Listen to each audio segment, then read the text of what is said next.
Halo Sobat Denok Ayu semua, terima kasih karena masih setia menunggu video-video terbaru dari Denok Ayu Novel. Jangan pernah lupa ya untuk selalu subscribe, like, and comment, agar Denok semakin semangat upload videonya.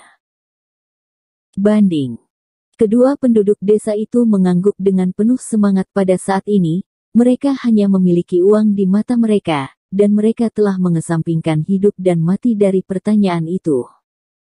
Lin Yu tersenyum puas, dan kemudian lega hatinya. Faktanya, karakter inti dari misi ini adalah dua penduduk desa. Jika mereka tidak bekerja sama, maka kelompok orang ini akan sangat berbahaya untuk memasuki gunung, jadi Lin Yu harus membiarkan mereka melakukan yang terbaik. Cobalah untuk membantu diri Anda sendiri. Kepala Tian, apakah ada batang baja di barak? Bisakah Anda menyiapkan beberapa batang baja untuk saya, yang ujungnya runcing? Lin Yu menoleh dan berkata kepada Kepala Chong Tian. Rebar. Kepala Tian tertegun, lalu mengangguk dan berkata, baiklah, saya akan membiarkan orang bersiap. Kemudian dia dengan cepat mengirim seseorang untuk membantu Lin Yu menggiling beberapa batang baja.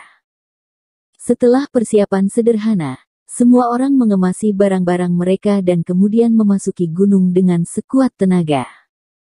Sebagai panglima tertinggi kamp militer, Kepala Tian perlu tinggal dan berjaga, jadi tentu saja dia tidak mengikuti gunung. Namun, Fan Yan berinisiatif untuk mengundang Ying dan mengikuti Lin Yu ke gunung.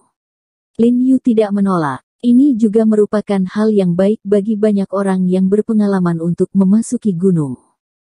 Ani awalnya ingin mengikuti, tetapi berpikir bahwa dia adalah seorang wanita, tidak nyaman untuk diikuti, dan dia memiliki bayangan psikologis pada monyet, jadi dia tidak mengikutinya, tetapi sebelum pergi, dia dengan hati-hati memperingatkan beberapa kata dan terus mengikuti Tian. Kepala desa memandangi lampu-lampu pasukan besar yang membanjiri malam, lalu menoleh kembali ke barak. Lin Yu duduk di dalam mobil dan menunjuk jalan. Pertama, dia memimpin semua orang ke desa tempat dia dan Ani ditemukan keluar dari hutan. Dia meminjam jaring berburu yang besar dari desa. Kemudian Lin Yu membawa orang-orang dari desa ke desa berdasarkan ingatannya. Dia melaju ke arah hutan, dan dengan cepat bergegas ke hutan. Karena hutan tidak terbuka untuk lalu lintas, mereka memarkir mobil mereka di sebelah hutan, membawa lampu sorot dan banyak peralatan, dan berjalan menuju ke dalam hutan. Tiba-tiba puluhan tembakan terang dan kacau ke dalam hutan yang gelap gulita, serangga yang mengkhawatirkan burung beterbangan. Meskipun lampu sorot yang mereka bawa sangat tinggi, mereka masih ditelan oleh laut hutan yang dalam. Lin Yu membawa batang baja yang disiapkan oleh Kepala Tian di punggungnya, memegang kompas dan lampu sorot di tangannya, dan memimpin semua orang ke dalamnya sesuai dengan rute berlawanan yang dia dan Ani ambil di hutan. Meskipun seluruh hutan sangat sunyi di malam hari, karena banyaknya orang, kedua penduduk desa tidak memiliki rasa takut di wajah mereka, dan mereka berjalan maju dengan cepat bersama mereka. Saya tidak tahu berapa lama, tanpa sadar, semua orang berjalan dari hutan yang dikenal penduduk desa ke hutan yang juga tidak dikenal oleh penduduk desa. Melihat vegetasi yang tidak biasa di sekitar mereka, ada jejak ketakutan di wajah mereka. Dengan pandangannya, dia tahu bahwa dia telah memasuki area terlarang, tetapi dia masih terus bergerak maju. Ini akan segera hadir. Lin Yu mengerutkan kening dan melihat sekeliling, dan menemukan bahwa vegetasi dan pepohonan di daerah ini tampak sangat akrab, dan dengan cepat membawa semua orang ke depan. Tunggu, ini dia. Lin Yu menyapu lampu sorot di tangannya, kulitnya tiba-tiba berubah, dan dia berjalan cepat di bawah pohon di depan, dan melihat ada dua lubang lumpur seukuran lengan di bawah pohon ini. Lin Yu melihat bahwa tanah penuh dengan daun dan cabang yang tumbang.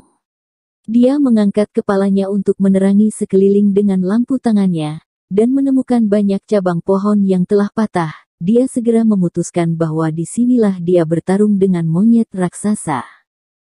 Dan lubang lumpur di tanah disebabkan oleh monyet raksasa yang melemparkan ranting-ranting tajam ke arahnya. Sekarang kita berada di sini, tidak jauh dari gua tempat tinggal monyet raksasa. Kemudian Lin Yu memimpin semua orang ke gua dengan kesannya. Selama periode itu, dia terus berbicara dengan dua penduduk desa tentang karakteristik pohon dan tumbuhan yang mereka lihat dalam ingatan mereka. Kedua penduduk desa mengambil semua orang berdasarkan apa yang dikatakan Lin Yu. Cari gua. Karena mereka semua dibesarkan di pegunungan yang dalam dan hutan tua, mereka memiliki cara untuk menilai arah dan lokasinya sendiri. Dengan mereka berdua memimpin jalan, Lin Yu dan yang lainnya tidak perlu khawatir tersesat. Hati-hati. Saat semua orang berjalan, Li Changming sepertinya tiba-tiba menemukan sesuatu dan berteriak, ada ular.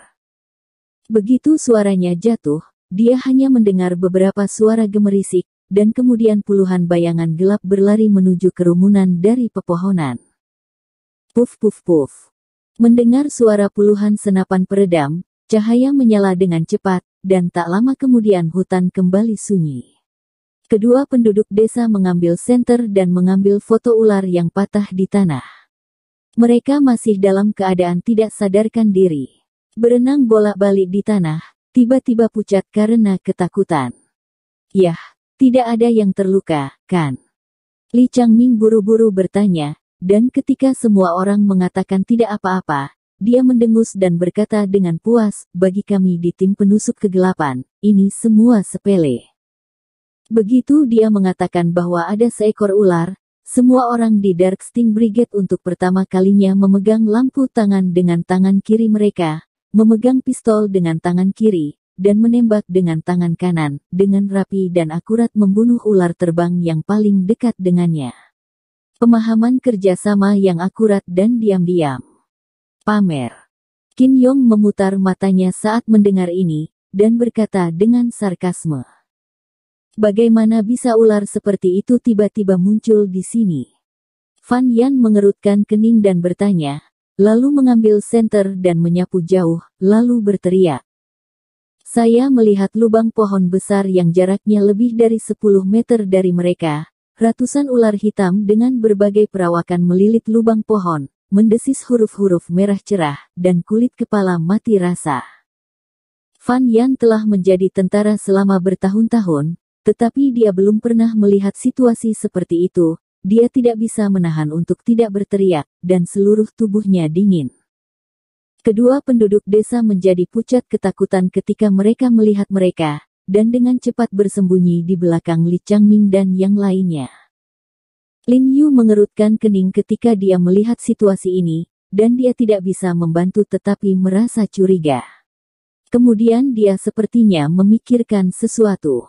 Dia melihat ke arah kompas di tangannya, dan melihat penunjuk di kompas bergetar terus-menerus. Dia menggelengkan hatinya dan buru-buru menyerang. Kedua penduduk desa itu berkata, catat posisi ini. Di bawah lubang pohon ini, kemungkinan besar ada makam kuno. Apa? Semua orang terkejut, tetapi mereka tidak menyangka bahwa makam kuno itu benar-benar ada di bawah sarang ular ini. Oke. Kami membuat catatan. Kedua penduduk desa menerangi daerah sekitarnya dengan lampu sorot, dan mencatat medan dan vegetasi di dekatnya. Tuan He, ayo cepat pergi dari sini. Li Changming melihat lusinan ular lagi datang dari sarang ular, dan sambil mengingatkan Lin Yu, dia menembak ular itu ke tanah dengan senapan. Pergi-pergi. Lin Yu menekan moncong Li Changming dan menyapa semua orang untuk pergi. Untuk ular, yang merupakan makhluk spiritual, agak salah untuk menembak mereka, jadi Lin Yu meminta semua orang untuk bergerak maju dengan cepat. Jika pada siang hari, Lin Yu dan yang lainnya mungkin bertemu dengan monyet-monyet kecil yang berjaga di hutan, tetapi karena sekarang sudah malam, monyet-monyet kecil itu sudah lama kembali ke gua untuk bertengger, kecuali serangga terbang dan nyamuk yang mengganggu. Lalat, hampir tidak ada makhluk hidup lainnya, sehingga mereka hanya dapat menemukannya sendiri. Saat mereka berjalan, langkah kaki kedua penduduk desa itu tiba-tiba melambat. Mereka mengamati tanah di sekitar dan di atas tanah dan berkata, vegetasi di sini jarang, dan tanahnya lembab dan berpasir. Mungkin tidak jauh dari gua. Silakan. Sebentar lagi, itu harus ada di sana. Kemudian mereka mengambil senter dan menerangi hutan yang gelap dan dalam. Setiap orang menjadi energi setelah mendengar kata-katanya, dan segera membangkitkan semangat mereka, mengamati sekeliling dengan cermat, dan mengikuti mereka ke depan.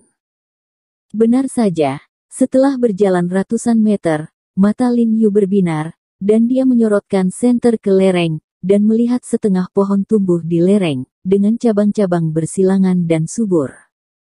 Di sini, Lin Yu berkata dengan penuh semangat, pohon besar ini awalnya tumbuh di dalam gua. Kita bisa masuk ke dalam gua dari sini. Bisa dipastikan monyet raksasa itu menangkap Ani dan kabur melalui pohon besar ini. Semua orang mengikuti Lin Yu sebentar, hanya untuk melihat bahwa, seperti yang dikatakan Lin Yu, ada lubang besar di lereng bukit, dan pohon besar itu tumbuh keluar dari lubang. Semua orang mematikan lampu dan memakai kacamata night vision. Li Changming mematikan lampu di tangannya dan berkata kepada semua orang. Qin Yong buru-buru memberikan instruksi yang sama kepada semua orang, dan kemudian sebelum Lin Yu dan Li Changming dapat berbicara, dia langsung memerintahkan sebuah tim kecil bertanggung jawab untuk menjaga bagian luar gua, dan yang lain mengikutiku ke dalam gua. Begitu kata-kata itu jatuh, dia dengan cepat bergegas menuju lubang dengan orang-orang di bawah tangannya, jelas mencoba untuk menangkap monyet di depan tim sengat kegelapan. Kapten Qin, tunggu.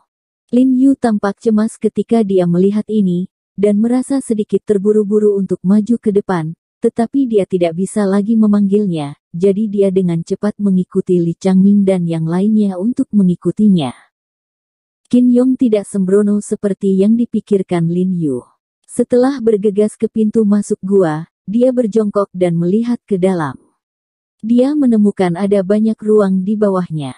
Dia segera meminta anak buahnya untuk mengeluarkan tali panjat dan memasangnya di tunggul pohon. Biarkan bawahan Anda menurun.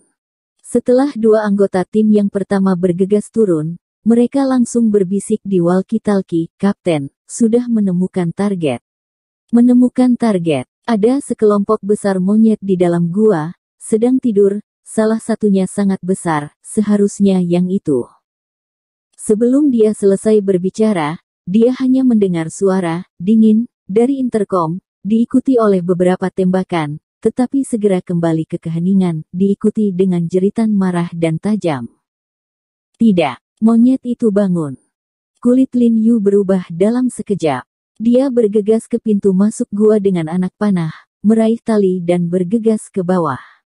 Melalui kacamata night vision, dia bisa melihat seekor monyet besar mencabik-cabik anggota Brigade Lacerta bolak-balik dengan satu tangan. Saya melihat bahwa kedua orang itu malas, dan mereka jelas-jelas telah kehilangan nafas. Lin Yu tiba-tiba menjadi marah ketika melihat ini, menyentuh beberapa batang baja di punggungnya, meraih salah satu kakinya dan melemparkannya ke arah monyet raksasa. Monyet raksasa itu tampaknya telah memperhatikan Lin Yu ketika Lin Yu melompat turun, mencicit, dan tiba-tiba berbalik, menyembunyikan jeruji baja yang dilemparkan oleh Lin Yu, dan mengarahkan anggota tim Scorpion Tiger di tangannya ke arah Lin Yu melemparkannya. Lin Yu mengulurkan tangannya dan dengan cepat menangkap anggota tim, lalu berbalik untuk melampiaskan kekuatan monyet raksasa itu. Tetapi pada saat yang sama, monyet raksasa sekali lagi mengguncang anggota tim lainnya ke arah Lin Yu, tetapi belum mengusir orang itu. Ada beberapa tembakan tepat di belakang Lin Yu, dan monyet raksasa itu buru-buru menghindar. Orang-orang juga buru-buru terlempar ke tanah olehnya. Lalu dengan sigap ia menyambar ranting dan tanaman merambat di atas gua dan lari ke arah luar gua.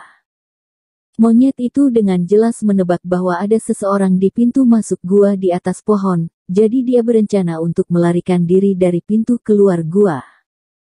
Li Changming, Qin Yong dan yang lainnya telah melompat turun untuk sebagian besar waktu ini, dan mereka terus menembak ke arah di mana monyet raksasa itu berlari. Untuk sementara, api ada di mana-mana, tetapi pada saat ini monyet lain di dalam gua bergegas dan mengulurkan tangan untuk merebut senjata di tangan Li Changming dan lainnya.